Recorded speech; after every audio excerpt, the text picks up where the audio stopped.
News 25 is brought to you by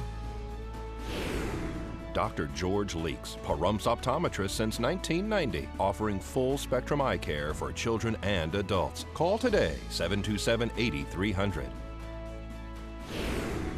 News is also brought to you by J.K. Nelson Law. Call 727-9900 today for your free consultation. If you need a lawyer, you need Nelson.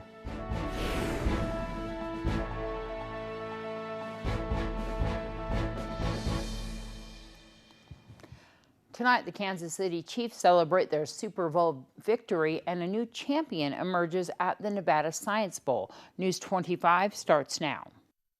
This is News 25 with Deanna O'Donnell. News 25. Local coverage you can count on. The 49ers are defeated in the fourth quarter of the Super Bowl. It's Monday, February 3rd. I'm Deanna O'Donnell. Well, the Kansas City Chiefs beat out the San Francisco 49ers in Super Bowl 54 Sunday at the Hard Rock Stadium in Miami, Florida. Early on, it appeared that the NFL's first ever female and openly gay coach for the 49ers, Katie Sowers, was going to celebrate her first win until it was Kansas City's turn, which they scored 11 points in the fourth quarter for a win of 31-20. This was the Chiefs' third Super Bowl appearance, in which they have now won 2, and San Francisco's 7th Super Bowl appearance, which they won 5. The game was broadcast by Fox Television and Westwood One on radio, and the halftime show was co-headlined by Jennifer Lopez and Shakira, who have been the topic of discussion all day in the most diverse Super Bowl in history. The two performers brought down the house with their collaboration of dance moves that had the audience in awe. Jennifer Lopez's daughter sang along with her mom to Bruce Springsteen's Born in the USA, and Shakira, who is part Lebanese, had an expression of joy on her 43rd birthday. It has been trending all day. It's called the Zagruda, a way to show joy in the Arab culture, and alludes to the dance at Carnival in her home country of Colombia. The Super Bowl was also simulcast in Spanish on various stations. Prior to the kickoff, Demi Lovato performed the Star-Spangled Banner, and Yolanda Adams performed America the Beautiful. Well, the Nevada Science Bowl has crowned a new champion. The team from Davison Academy in Reno took first place in this year's competition held Saturday in Las Vegas. The team also received a $5,000 cash award for their math and science department. Davison Academy will now represent Nevada at the National Science Bowl in Washington, D.C., being held April 30th through May 4th. Clark High School in Las Vegas had won the Nevada Science Bowl the last 2 years, but they couldn't hold on to make it 3 in a row. This year, the Clark High School team took second place and received a $2,500 cash award. Coral Academy of Science, also in Las Vegas, came in third, winning $1,500. 32 regional high school teams from 28 high schools throughout the state competed in this year's Nevada Science Bowl. The event is hosted by the Nevada National Security Site. More than 15,000 students compete nationally for the opportunity to represent their school at the U.S. Department of Energy's National Science Bowl, the largest and most prestigious science competition in the country.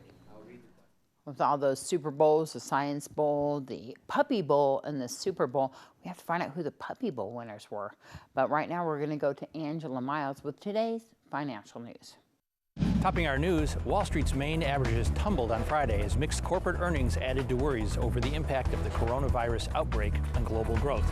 The S&P 500 was down more than 2.5% from its record high as supply chain disruptions and travel curbs due to the fast-spreading virus are expected to hit everything from manufacturing to tourism. Volkswagen is eyeing commercial truck maker Navistar International and has offered to buy all of its outstanding shares through its Traton Commercial Vehicle Business Unit, adding to its current 16.8% ownership. Traton has offered $35 per share in cash, a 45% premium over Navistar's January 29th closing price. Consumer spending rose steadily in December, but stagnant income pointed to moderate growth this year, and together with slumping business investment, will likely put the economy on a slower growth path. To find out where you can see us every day, go to businessfirstam.com. Well, after this break, we're going to look into what exercise helps you live longer. You're watching KPVM News 25. Local coverage you can count on. Welcome back. Did you make a resolution to be more active in 2020? If so, you might want to consider running. A recent study suggests that running, even in small doses, may help you live longer. Cleveland Clinic's Dr. Dominic King says that any type of exercise is healthy, but running is a great whole body workout. It's a great cardiovascular exercise because it actually takes a lot of work for you to move through space with that quick, repetitive kind of motion. There's a lot of work that's done by your quads, by your gluteal muscles, and by your core to keep you upright. Running's kind of coordinated falling, so it actually is a pretty complex mechanism for the body. Researchers pooled data from 14 studies. They looked to see if there was a link between runners and death risk, primarily from cardiovascular disease and cancer. Results show any amount of running is associated with lower risk of death. The study does not tell us exactly how much running is best, but authors note that some running is better than none. If you're looking to start a running program, Dr. King says it's best to start slow. If you're not currently a runner, learn to be a jogger or learn to be a walker. So find a good pair of tennis shoes and go outside. Do one lap around the block and see how that feels. See how that feels on your hips, on your knees, on your feet and ankles. Before you start pounding the pavement, Dr. King says it's always a good idea to check with your doctor to make sure running is a safe option for you. Complete results for the study can be found in the British Journal of Sports Medicine. And thanks for that, Brad Francis. Well, I don't know if you guys watch the Super Bowl commercials. I just love watching them myself, and they had a parody of Old Town Road yesterday. Well, there's another company that also has done a parody of that song. They say that nationwide, the construction industry is booming, but despite the surplus of well-paying positions and low-cost or free education and training, a lot of younger people just aren't interested in that type of work. The Up Companies, based in St. Louis, is feeling the effects of this trend, so they're taking a unique approach to recruiting new talent. The company has created a parody song and music video of Old Town Road by Lil Nas X, appropriately named Old Construction Road, featuring international hip-hop artist Howard Chingy Bailey Jr. Take me down the construction road. I'm gonna build until I can't no more. Take me down the construction road. I'm gonna build until I can't no more. The Up Company's president, Michael Kennedy Jr., says that he wanted to do a unique project that shows UPCO as an industry leader that's not afraid to have fun and take risks to get the job done. He says he believes the video is a great way to attract the next generation of workers. Of course, you can watch the rest of that video online. Well, the local 4-H robotics team is raising money to fund a trip to the state championship in Reno. 4-H program coordinator Stormy Ingersoll says that the team should be able to make the trip this year thanks in part to money raised during the 3rd annual robotics gala. Well, we had our 3rd annual robotics gala here at the community center to raise funds for our FTC team, Awkward Silence, to go to Reno for their state championship. What's an FTC team? FTC stands for First Tech Challenge. It's part of the first worldwide program, and our 4-H club has partnered with them to provide a place for the kids to grow their skills and build robots and compete on that level. All 3 years they've been in existence, they've been able to go to the state championship. They are currently ranked #1 in the southern area, so that's going into their league finals, which are February 1st, and so we fully expect that they'll make it to the Reno State Championship. We have 9 kids. They're all high school age or middle school that meet at the 4-H. Front Valley High School also has a team called the Circuit Breakers. They meet after school, and our team has helped them to get up and going, and they're in their 2nd year. How much does it cost normally to go up there to compete? Well, in order to get we have to build the robot, which usually runs about $5,000 a season, and then to go to Reno, we have, of course, lodging and transportation costs and things like that. So we figure a few $1,000s all said and done to get the team there.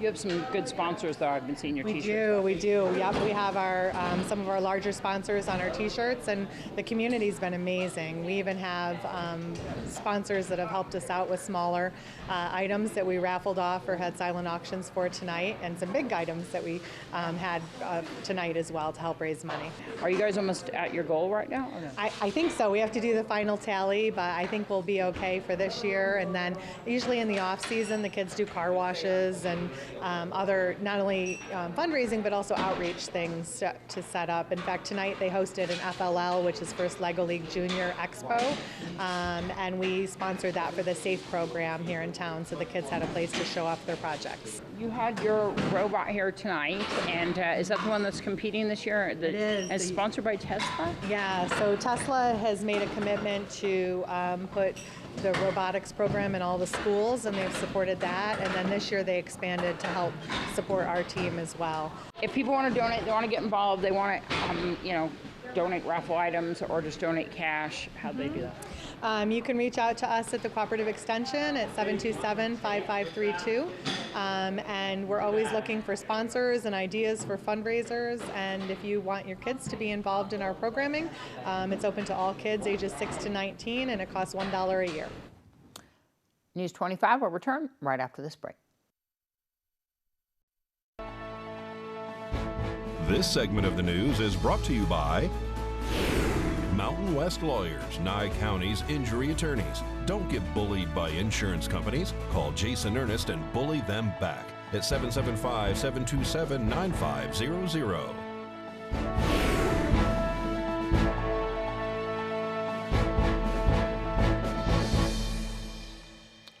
Well, the Grammys were overshadowed by a tragic loss last Sunday. We're going to go to reporter Lynn Peterson. Good evening. Well, the 62 annual Grammy Awards held last Sunday night started off with an amazing performance by singer-songwriter and rapper Lizzo, who also took home 3 awards that night. 18-year-old Billie Eilish swept the major categories with the Best New Artist, Record of the Year, Song of the Year, and Album of the Year. The star-studded night had tears falling when just hours earlier, the world learned of the loss of 9 lives in a tragic helicopter crash in Calabasas. There were many tributes throughout the evening to basketball legend Kobe Bryant, who passed away Sunday with his 13-year-old daughter and 7 others. Grammy host Alicia Keys spoke somberly when she opened the show and addressed the audience, paying her deepest respect at the tragic loss. Standing in the Staples Center, home to the Grammys and Los Angeles Lakers, Keys referred to the center as the house that Kobe built, as a photo of Kobe was displayed on the overhead screen. Keys asked the audience to hold Kobe and Deanna and all those who were lost in the helicopter crash in their thoughts, prayers, and spirits. Keys was then joined on stage by Boyz II Men and sang "It's Hard to Say Goodbye." For a list of all the winners and highlights, go to Grammys.com. Well, Wayne Newton made an appearance in the Las Vegas courtroom this week, fighting to have his personal items returned. Memorabilia from inside the former home of the entertainer is the focus of a lawsuit between Newton and the company that bought the home, which is Smoke Tree LLC. Casa de Shenandoah in Las Vegas was sold with everything from Jack Benny's violin, Jackie Gleason's pool cue, and Nat King Cole's watch. The owners say they bought the property with everything inside. Wayne disagrees and would like to get those irreplaceable items back. According to Smoke Tree's attorney, they own all of the Newtons' personal property that was left behind, but the Newtons argue they had permission to store those items on site. In court, videos were shown of Wayne Newton with some of those pieces. Is Dog the Bounty Hunter ready to remarry? A clip on the upcoming Dr. Oz show shows Dwayne the Dog Chapman proposing to longtime friend Moon Angel. Chapman's wife Beth died in June of last year after a very public battle with cancer. On the new Dr. Oz episode, Chapman is tearful and says, "I am a lot happier with her around. Moon Angel, will you marry me?" He says to Angel, who appeared shocked as she turned to him, "Well, I guess you will have to watch that Dr. Oz episode to find out more." And that's your entertainment news for this week. I'm Lynn Peterson.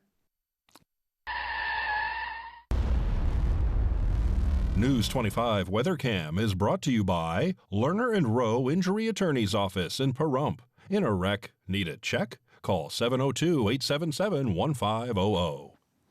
All right, Ubaldo, let's take a look outside and see what we got going on. It's been a windy day, crazy wind going on out there. We have an extended forecast of what is happening here in town and what you can expect right after this break.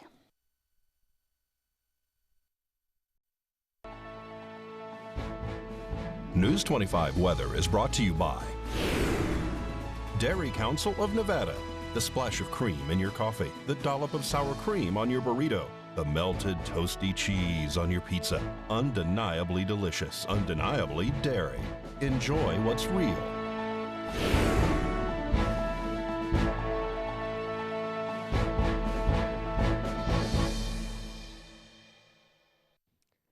Hello and welcome back to a very windy edition of News 25. I'm Michael Donohue. Today's weather.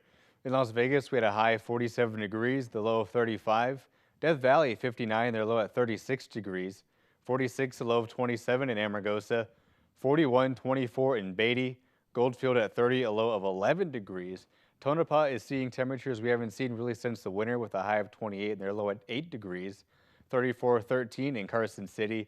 37, 12 in Fallon. And up in Fernley, 37 degrees, their low is 16. Now today in Pahrump, we saw sunny skies. Our high today was 44 degrees. I'm sure you felt that wind blowing around out the north-northwest at 28 miles per hour. 16% for our humidity in our sunrise at 6:43 this morning. Now for tonight, we're going to see clear skies. Our low is going to be 27 degrees. Winds coming out of the north-northwest at 15 miles per hour. Humidity at 25% in our sunset at 5:12 tonight. Now looking ahead to our 7-day, we're going to see a lot of sunny skies from Tuesday through Saturday. On Sunday and Monday, we do have some clouds rolling in. And now we are going to see some more high winds on Tuesday. We're going to be seeing those winds up to 18 miles per hour and then 11 miles per hour Thursday, Friday, and next Monday. Temperature-wise, this wind's kind of got our temperatures all over the place. So on Tuesday, we're going to be seeing a high of 48 degrees with a low of 26. On Wednesday, 55, a low of 35. Thursday, 68 with a low of 39. 71, 41 on Friday. 69, 42 on Saturday. 65, 36 by next Sunday. And next Monday, we're going to be seeing a high of 56 with a low of 37 degrees. Now, we also got sent in this picture of this tree that was blown over last night. The weather station for John O'Brien, located at Game Burden Homestead, was recording winds up to 30 miles per hour for 5 hours straight. So that's a lot of wind for a lot amount of time there. And so now with that, we are going to give you our weather report for our winds. As you can see, we got a big old list of places that were in the moderate winds to high winds. And thankfully tomorrow, the Pahrump and Las Vegas areas are going to come off of that list. We are no longer going to be in the moderate winds, but we are going to keep seeing Lake Mead and Lake Mojave still on that list. And now some highlights from today. We did see a widespread wind gust from 40 to 50 miles per hour. Our strongest gust hit to 60 miles per hour across Esmeralda and central Nye. Our high temperatures were around 25 degrees cooler than they were for this week. And also for Tuesday, we're still going to be seeing some high gusts between 40 and 50 miles per hour down in the Colorado River Valley. And we're going to be freezing or near freezing temperatures, many locations around Nye for Tuesday and Wednesday morning. And now with that, we do have some more high wind graphics here. Las Vegas and the Pahrump area, we're going to be at a wind advisory, so please still make sure any loose things are tied down in your yards. And if you have any breathing problems, try to avoid being outside. We are going to have a lot of dust kicking around. And up in Beatty, Goldfield, and Tonopah area, they are having some high wind warnings, so their winds are going to be even worse up there than we are having down here. And so now we're gusts for today, the Pahrump area between 30 and 40 miles per hour for up the Pahrump and Las Vegas area. Then moving into Tuesday, those winds are going to come down just a little bit, but not by much. For now, we're going to be seeing winds between the 20 and 30 mile per hour gusts. So now moving on to our high temperatures, pretty much for the next couple of days. Today we saw it at around 46 degrees, Las Vegas around 48. And then Tuesday afternoon, our highs are expected to be around 46 and 47 degrees in Las Vegas. And now looking for our cooler temperatures. For our morning lows, Pahrump in Las Vegas, about 26 to 33 degrees for our morning lows.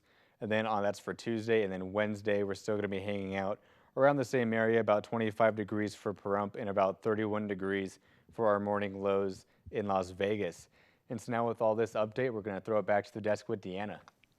definitely be careful out there. Fire Chief Scott Lewis from Pahrump Valley Fire and Rescue said in the last 24 hours they have responded to reports of arcing power poles and small brush fires, as well as some of those downed trees that we have been getting throughout our area. Well, that's going to wrap up this edition of News 25. I'm Deanna O'Donnell from all of us here at KPVM-TV and Ace Country Radio. Have a great night. We'll see you back here tomorrow.